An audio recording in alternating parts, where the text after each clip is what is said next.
Assalamualaikum warahmatullahi wabarakatuh. Shalom, Om Swastiastu, Namo Buddhaya, salam kebajikan. Bapak Ibu, tim penilai sertifikasi dosen yang saya hormati, perkenankan saya membuka video ini sebagai bagian dari video pembelajaran mata kuliah Bahasa Indonesia.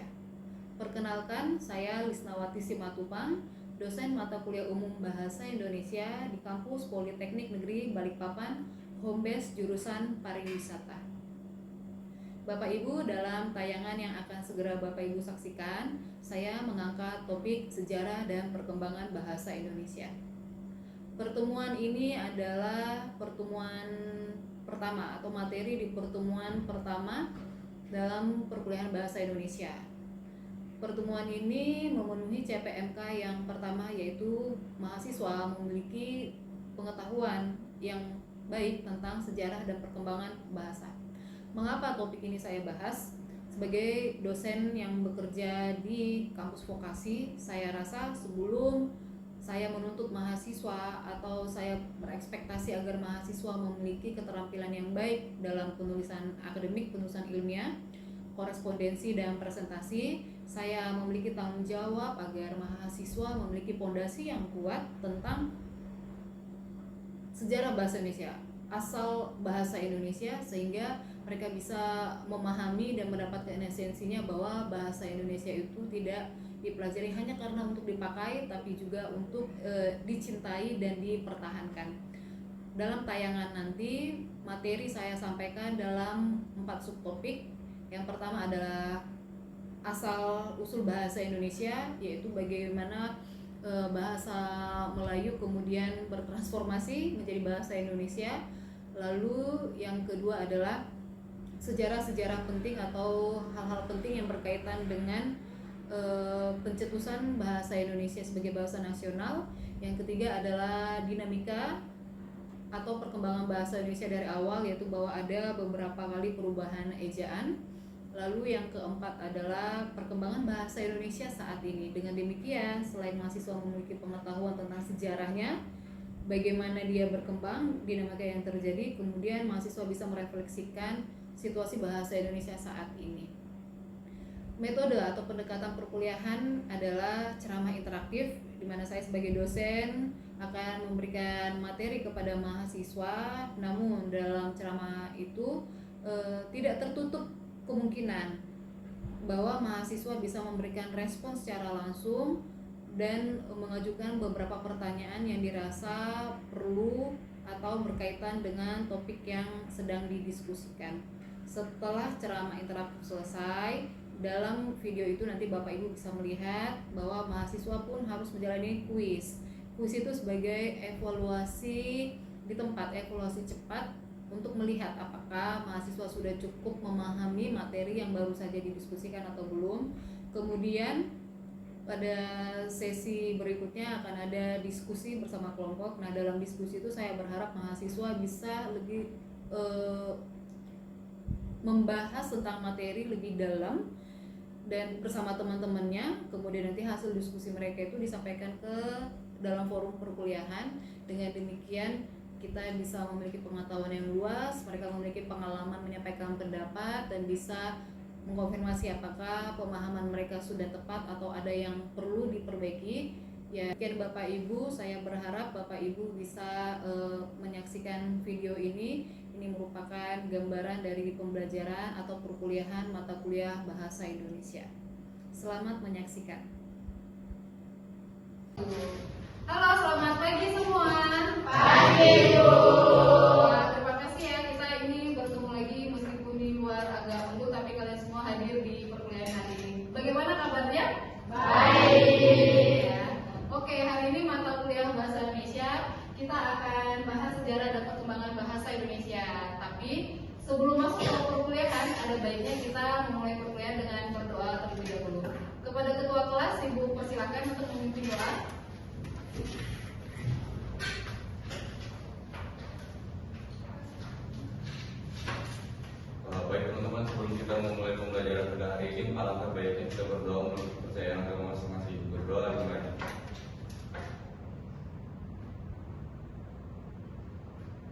Berdoa selesai. Baik, terima kasih Ketua Kelas, kembali ke tempat duduk. Oke teman-teman, hari ini kita bahas sejarah dan perkembangan bahasa Indonesia sesuai dengan yang ada di RPS kita. Jadi RPS yang sudah dimasukkan di ending kan sudah tertera pembelajaran yang akan kita laksanakan selama 16 pertemuan. Nah, di pertemuan ini kita bahas tentang sejarah bahasa Indonesia. Setelah itu kita akan membahas tentang perkembangan bahasa Indonesia. Oke, ini dia peta bahasan kita hari ini. Kita akan membahas tentang akar bahasa Indonesia ini. Kemudian bahasa Melayu. Jadi sebelum dia bahasa Indonesia kan disebut bahasa Melayu. Bahasa Melayu sebagai lingua franca.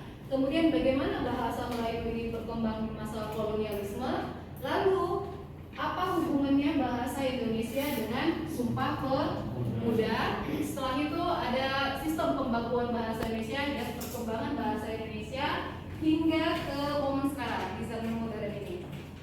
Oke. Nah, ini bahasa Indonesia dalam angka. Seperti yang kita tahu, bahasa Indonesia itu kan berdiri di atas banyak bahasa daerah, ya. Ada sekitar 718 bahasa daerah yang terdata. Belum terdata lagi, jadi angkanya bisa bertambah. Lalu ada angka 1928. Angka apa ini? Benar, tahun Sumpah Pemuda menjadi cikal bakal resminya bahasa Indonesia.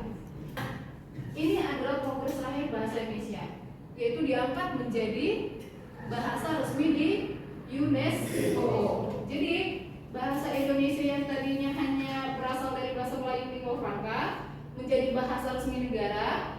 Jadi sekarang dia punya status internasional.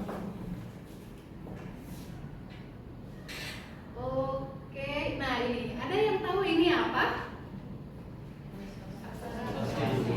Benar, aksara. Jadi dari aksara-aksara ini diketahui bahwa aksaranya ini aksara Pallawa, tapi bahasa yang digunakan di dalamnya adalah bahasa Melayu. Jadi karena batu-batu ini berbahasa Melayu, diketahuilah bahwa berarti orang Indonesia dari zaman dulu udah pakai bahasa Melayu.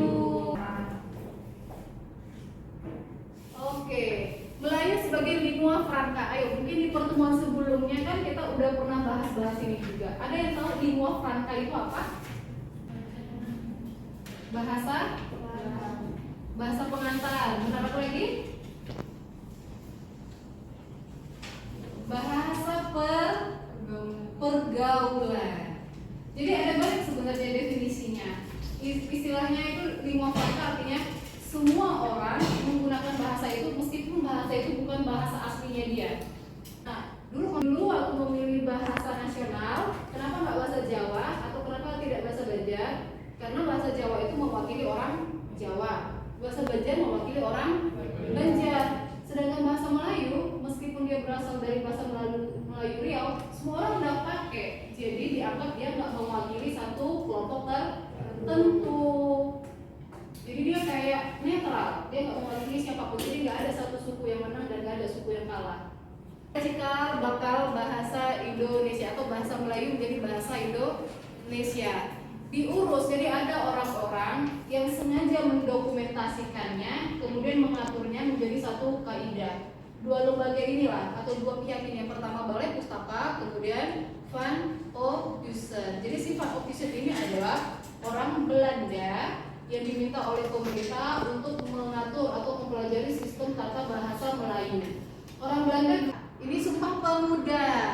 Ini cikal bakalnya ya, mulai diramu, mulai dirumuskan bahwa saat kita mau merdeka, kita harus punya satu bahasa sendiri. Nah, bahasa Indonesia dalam konstitusi.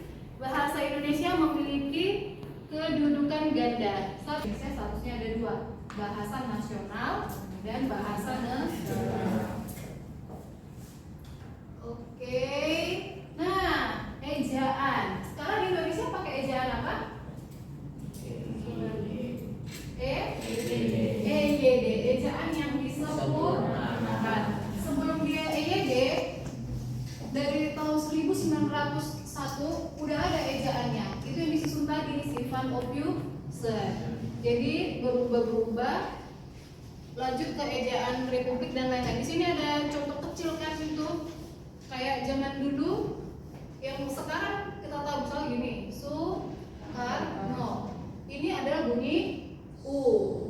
Bunyi U harus ditulis dengan 2 huruf. Dulu itu di zaman si Van Ophusen. Tapi berubah di zaman Swan. Kalau dulu tulis bumbu,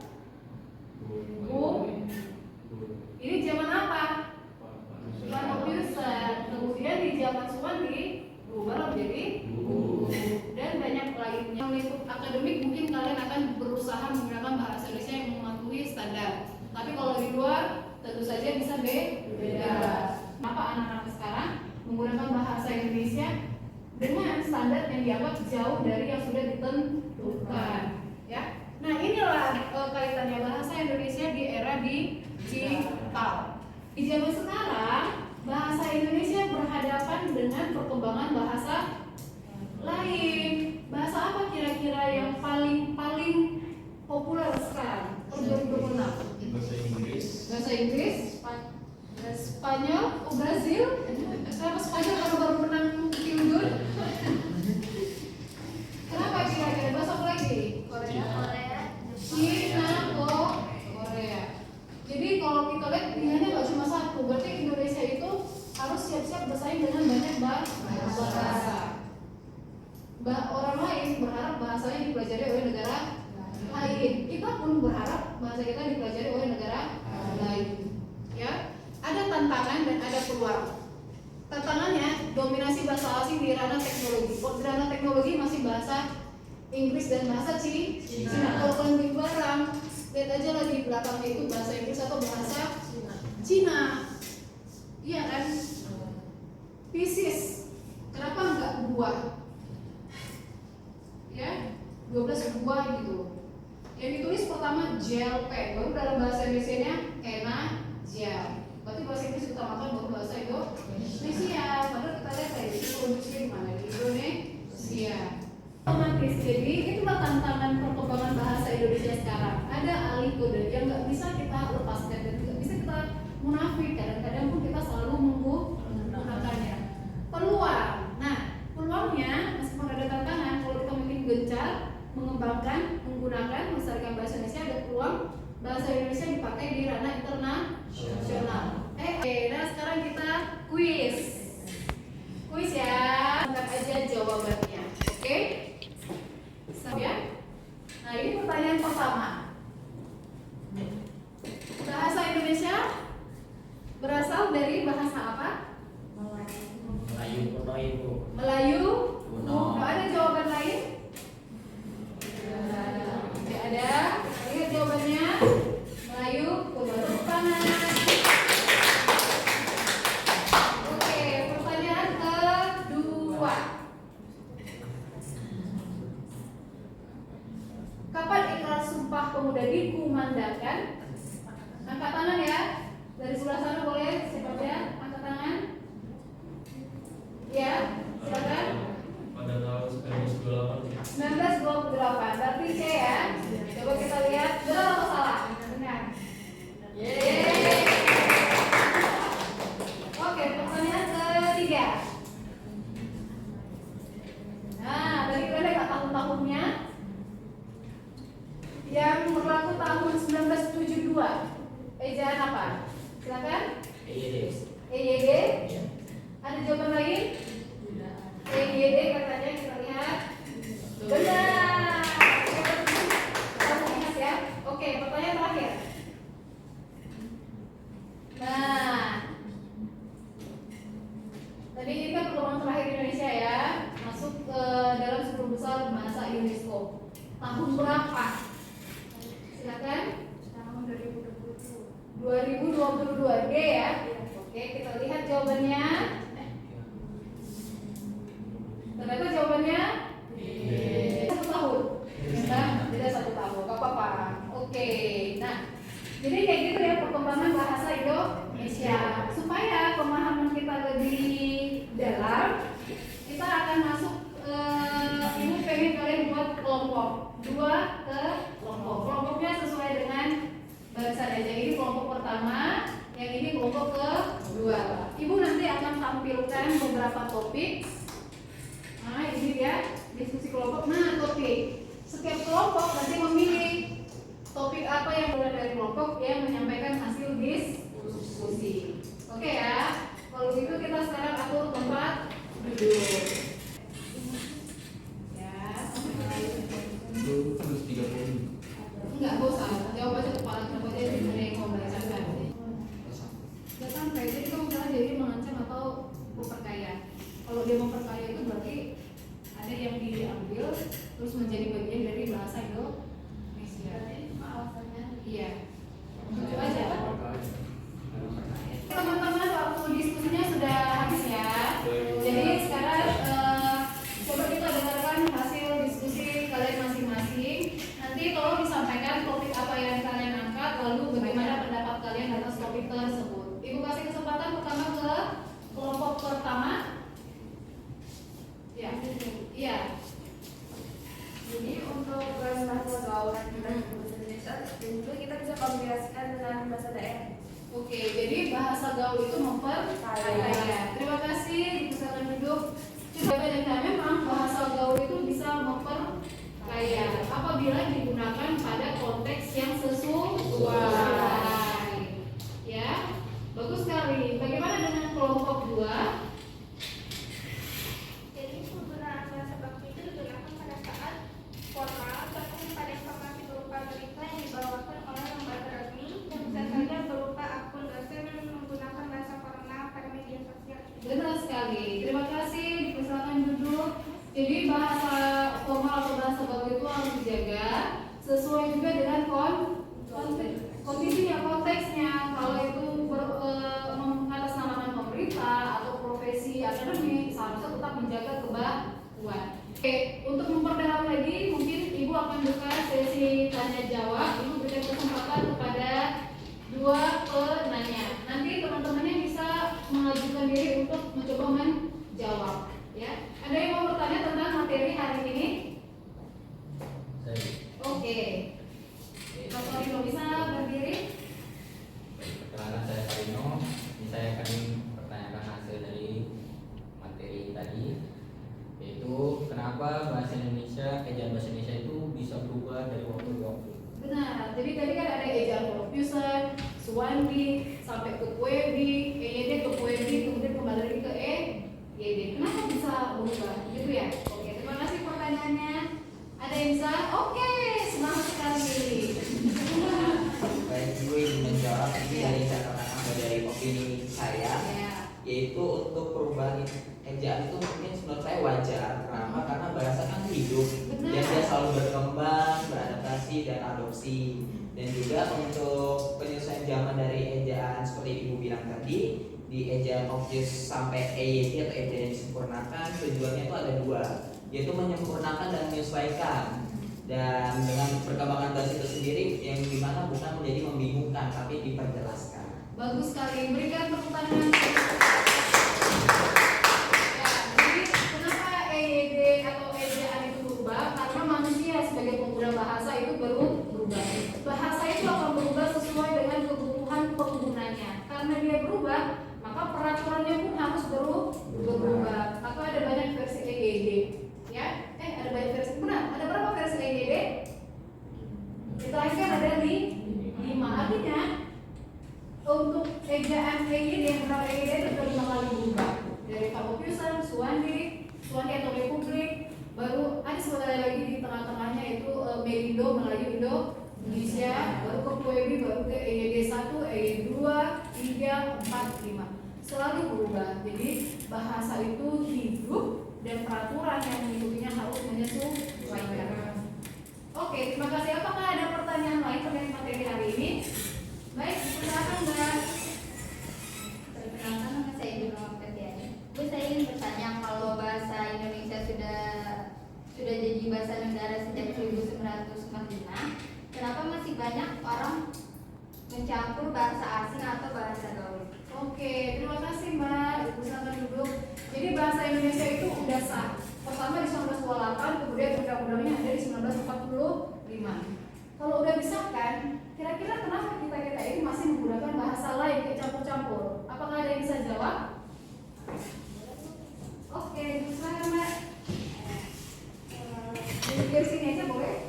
Nah, Izin menjawab ya, sebenarnya kalau kita itu Indonesia bukan cuma punya bahasa satu aja atau bisa dibilang multi bahasa. Tapi justru karena itu kita sebagai akademisi itu punya tanggung jawab untuk menjaga agar ragam bahasa itu tetap hidup di ranah formal maupun ilmiah. oke, terima kasih. Tepuk tangan untuk Nah, itu kita mau tidak mau harus menyesuaikan diri kita dalam perkembangan zaman. Begitu kira-kira ya. Oke, sesi diskusinya sudah selesai. Kita kembali atur ke tempat duduk semula. Oke, untuk teman-teman hari ini sudah selesai semua materi kita. Hasil diskusi juga sudah. Jadi Ibu simpulkan ya, bahasa Indonesia sampai ke bentuk yang sekarang itu punya sejarah yang sangat panjang. Dan dia nggak akan berhenti di sini, dia masih akan terus berkembang. Tapi sejauh mana tuh perkembangannya, kita sebagai orang Indonesia harus paham dari mana dia datang dan bentuk aslinya. Karena itu kita sekarang belajar sejarah bahasa Indonesia. Bahasa itu dinamis dan mudah-mudahan tercapai tujuan mulia atau target pemerintah di 2045, yaitu bahasa Indonesia menjadi bahasa internasional. Gitu ya, oke. Selesai untuk pertemuan hari ini. Persiapkan pertemuan berikutnya, kita belajar tentang penyerapan istilah asing.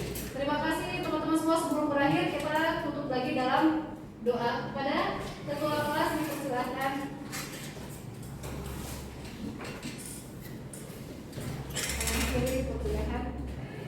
Baik teman-teman, sebelum kita mengakhiri pertemuan pada hari ini, mari kita berdoa dan doa masing-masing agar kami diberikan ilmu dan dipelajari sesuai dengan materi yang disampaikan. Berdoa dimulai.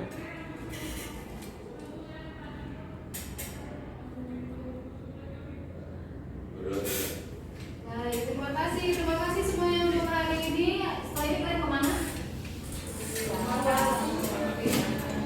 Selamat melanjutkan kegiatan masing-masing. Selamat siang untuk kita semua.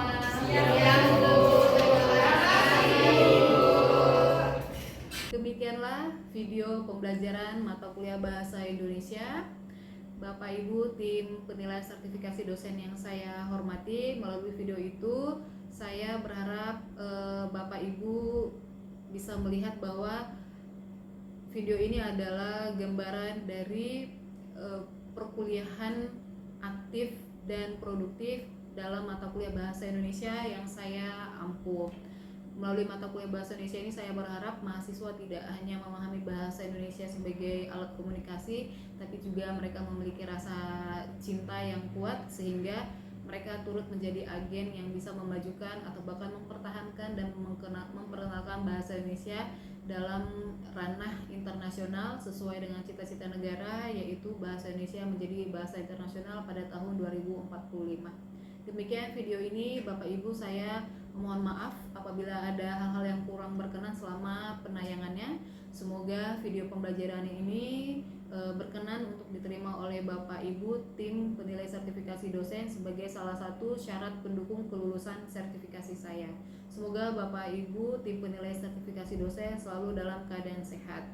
Saya tutup. Wassalamualaikum warahmatullahi wabarakatuh. Shalom. Om Santi Santi Santi Om. Terima kasih Bapak Ibu semua.